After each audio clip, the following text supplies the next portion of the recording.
Hey, welcome back everybody. Welcome back to my channel, AmusedJester. My name is Junior, and today I guess we're going to be doing a review of this big item over here. This is from the G.I. Joe Classified series, the Awestriker and Crankcase. Crankcase is right over here. Full disclosure, as I try to show you what this box looks like. I can't show the side.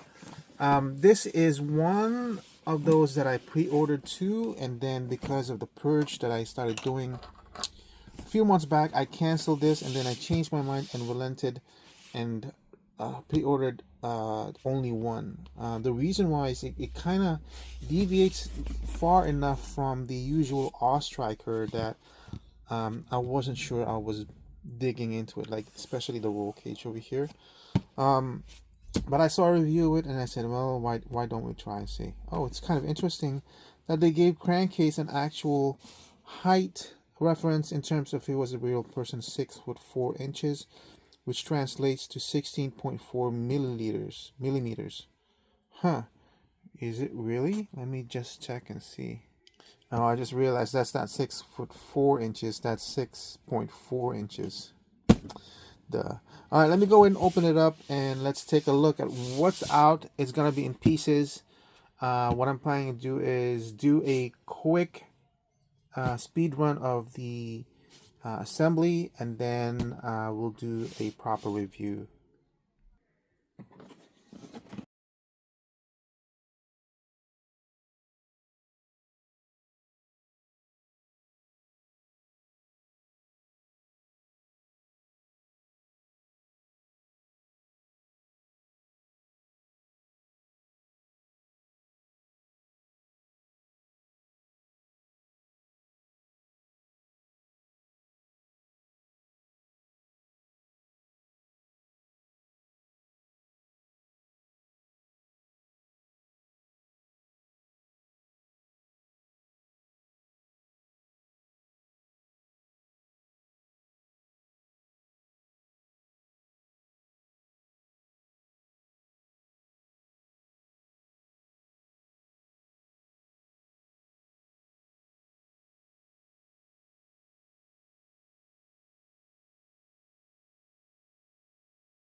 All right, so I've got it kind of assembled.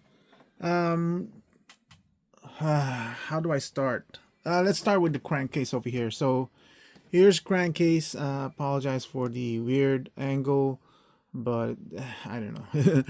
Crankcase, obviously, if you look close enough, the face is excellent. Again, G.I. Joe Classifieds has these personalized portraits of the faces, which I really do admire. Body figure over there. So like I said, all the paint application is dedicated 90% to the face, and I'm okay with that. And then a smattering of paint application on the whole body. Really nice tight vest over here, so that's I kind of want to like seeing that. I don't know what these are, if it's his rank, radio, Some pouches, got a watch over there with something in the face. The holster for the gun is over here, and holster for the knife, which I suppose we should be at least take a really brief look over there for the knife before we sheath it in. And the gun, no surprises, just black plastic. This, once I unbuckle this, I'll never be able to put that in again.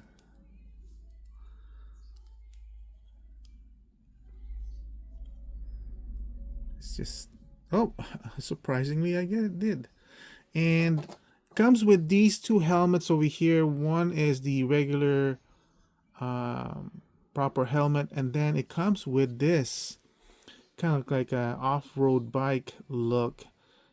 It's interesting to have. I might use it on a different character.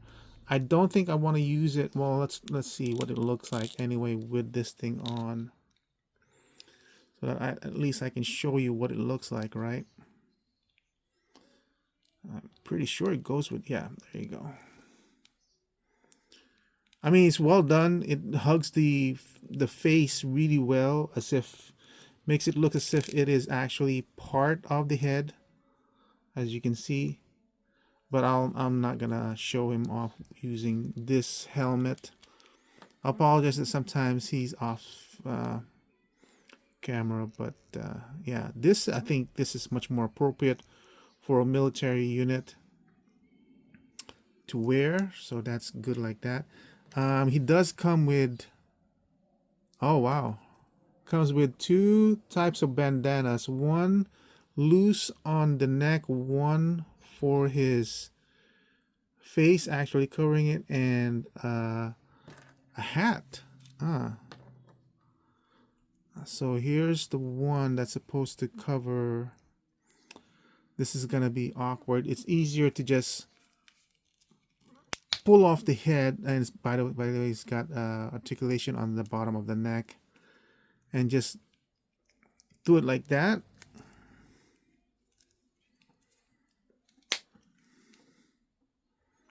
So that's good, and you can put on this off-road hat. Oh, honestly, that's not a bad look. I might actually do that too instead of this one. Gives him some sort of an informal look. But again, he's like military, so I really want to keep my military figures to look like they're supposed to be in the military, not necessarily be that loose when it comes to rags.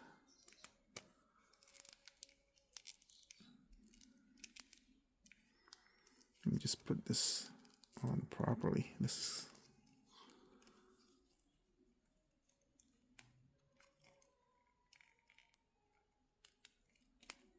come on, cover your nose. There, I got him to cover his nose. So what's the use of a bandana if you're not covering your nose? The thing is, I think I've said before, I don't like my Joes to cover their faces like that. It seems villainous, more like a Cobra style thing. But he is supposed to be in the desert. I'll keep it on for now. So yeah, that's articulation wise, the usual jaw articulation off to the side, bicep double jointed on the elbows. Thank God they haven't removed that. In and out on this side of the wrist, and this one is it an up and down or in and out? It's an up and down movement for that wrist. This uses the articulation that I prefer, which is a cut horizontal vertical, so you have a lot more articulation. You still have the articulation at the waist, so you have that as well. Why is this one so loose? Oh, this is supposed to be on his thigh. Okay, and then slight drop down. The joint is really tight here for the hip to the leg, but this gives you the 90. Double jointed on the knee, so we already know the full range in that one, which I'm not gonna, it's kind of tight for mine. That much on the ankle down, ankle up, and of course toe rocker. All right, and then let's see. He's almost ready to stand. The ankle's slightly loose on mine, so he was just need to hold him down. But he does balance well enough. Oh, and I forgot about this one. So he does have binoculars that you can put on him. Sure, we need that for him. And a coffee mug for when you're drinking in the desert. Is coffee good when you're being dehydrated in the desert? I'm not sure. Anyway, that, and we'll put him aside over here, and we'll take a look at not one but two rocket launchers, because why not? And he does have these two over here. This is kind of basic plastic. It's got this. Is it possible to mount this in the Awestriker? We'll take a look at that right now. So let me move him aside. So first impression on the sky. Hold on a second. First impression of the Awestriker as I'm removing this out of the box, I'm quite amazed at the heft on the body itself. It's quite heavy, almost solid feeling. Yeah, this is really good. I believe this has suspension. Yeah. So that's kind of cool. I don't think I would count that as suspension. These were very irritating to install because technically the pegs here and here seems about the same size as this one, but this won't fit in here. You know, now that I look at it, it looks like the pegs in this footwell is slightly smaller than this one. Same as this one. That's why I could not put the toolkit over here and the gas can off to the side, which is kind of interesting. These are of course irritating to put on. This one I just need to push down really well. I wish this one actually stayed up on its own. I had to really push this in, but when you do, you lose the rotation. It's not like you lose it. It's that if you keep on rotating it, it's just gonna pop off of that peg. And again, this one keeps going down, so that's irritating. Same goes with this one. It was really hard to put this in, and it's really tight, as you can see. So I don't even know if I have that properly set in right now. The way it looks really, really good. And the top roll cage kind of is growing onto me. I'm not entirely sure it's necessary to have the third seat up here. I would prefer, because there's room here for the guy to stand, whoever you're gonna put in there, which unfortunately don't have. Let me see.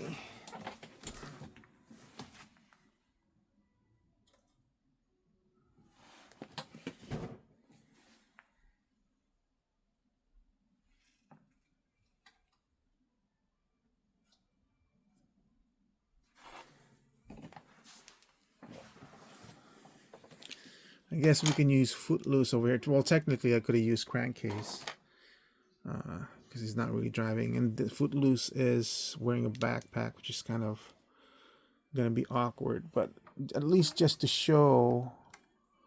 See, that's kind of... like... it's awkward. There's foot space here for the guy to stand. But because the roll cage in the back goes all the way here, literally in alignment with the end of this footrest, you can't really have a guy standing and holding the top gun. Is that 50 caliber or whatever it's called? So the only option is to actually really do sit, unless, no, you have him standing on the seat. That's kind of awkward. the whole thing is kind of awkward too, with the roll cage in.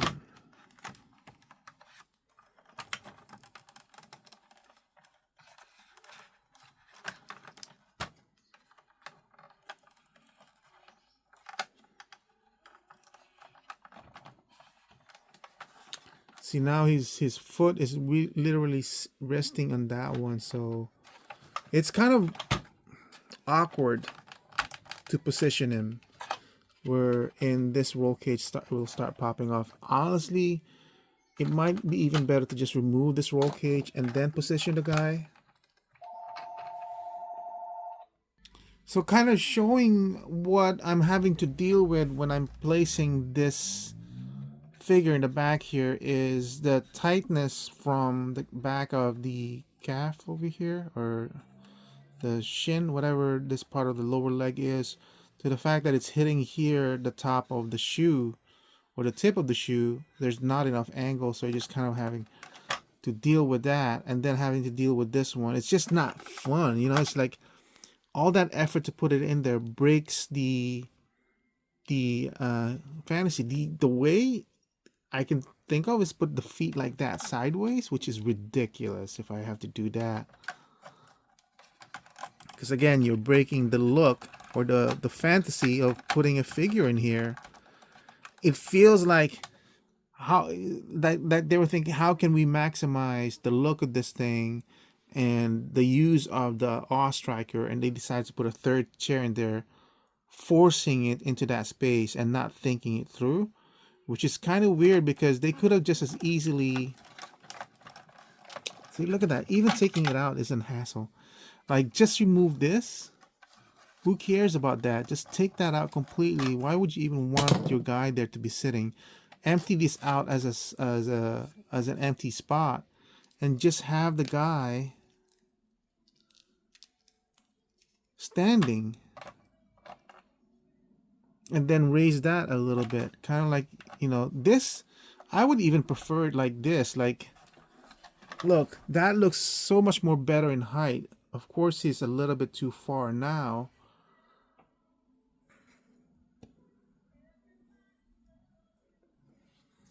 Right?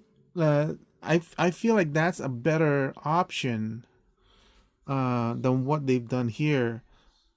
To be honest, I feel like if they were gonna do this, they would make this a 3-seater, sink the third one in here, the third seat in here, so the third seat would be kind of like this.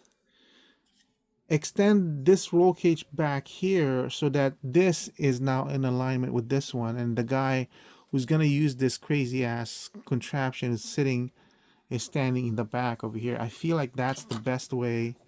That's a better option than what they were trying to do here and squeeze it in. And then I don't even know what this is for. I don't know if you're supposed to put this one in here. It's kind of confusing the way it's designed. It's got a nice detail on the inside though.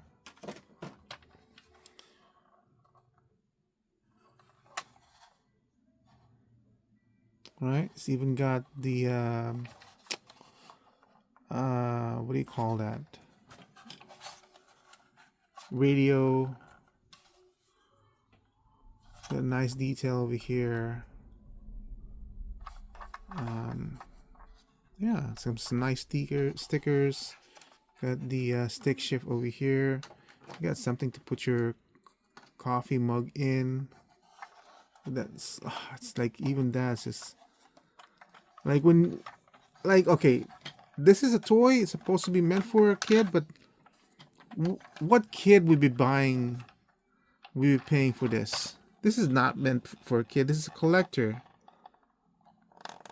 Well, at least the coffee mug is a nice tight fit, so it's not gonna fall off. CB radio, right? Something like that. I think so. Yeah, it looks nice. It feels nice. It's just play-wise. Like, if I was to give this a value, top total value of 10 in terms of play-wise, this would be a 6 because of the frustration of how this thing is designed. It's just much easier to say, forget this. Just think of the Awestriker as just this. Don't forget about the back seat. If I was gonna utilize that, I would just cut this out completely and then put the third seat in there, which is ridiculous that I would have to think that. So this was $99, $100. I mean, if you take out Crankcase, which is $20, this is technically an $80 $80 vehicle. I would have preferred it was $60. $80 for this one. I mean, it's got nice detail though too. I haven't even looked at the detail and everything. Here's the tires, the back, some tampo over here. Nice. Here, hot exhaust going on. You got some translucent red lights over here. Latch. Something, I guess you can hook up the missile that comes with Hawk on that one. The I think it's an AMS, I can't remember. It's where I put the gas can on. I really like this part over here. Like really bare plastic that would just be tremendously benefit from paint application. This thing has a lot of sculptural details that's just unfortunately kind of getting lost in green. I mean, green is good. I would not want this in Tiger Force colors. I mean, I'm sure they will eventually come out with it, but this in green is what I'm looking for. It's got a winch here, by the way, which I'll just put back in there. I guess you can put lights in here if you want to. It is translucent plastic. The shocks is just fake shocks, but it's kind of nice. You can paint that up if you want. The lights and the roll bar cage is just painted silver and everything. But the heft is really cool. But $100 worth, I'm kind of hesitant on that. That's why I canceled it. I pre-ordered it and bought it just to kind of complete my line of GI Joe vehicles, because I have, well, I would like to say I have all of them, but obviously I don't have the snake armor, which I missed, and the glider, which I canceled.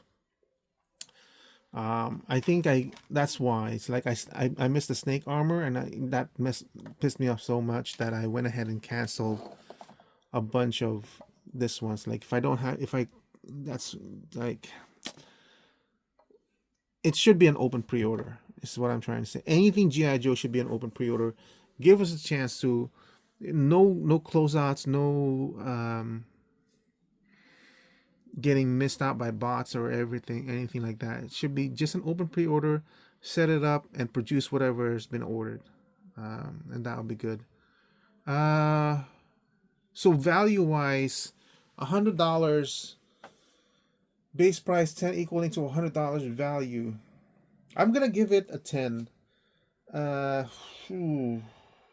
Maybe a 9. Yeah, I'll give it a 9. It was very, very frustrating. If this had worked, it would be kind of interesting. If I have to customize it, just the fact that I might have to customize it, if I'm even that interested in getting this to its maximum potential, or having a third seat and having a gunner on top, that would be like really low. That would actually degrade the value for me. But I'm not interested in doing that right now. I'm almost just like, this is good enough for me. I will give it a value of 10. I don't want to. No, I'll give it a value of 9. This part right here is really disappointing. I can't believe how hard it is to put it up there. And I know I've seen reviews that have been successful in putting that third seat in there with a Joe. I should look it up and see how they did it, but really, do I really need to do something like that for a toy?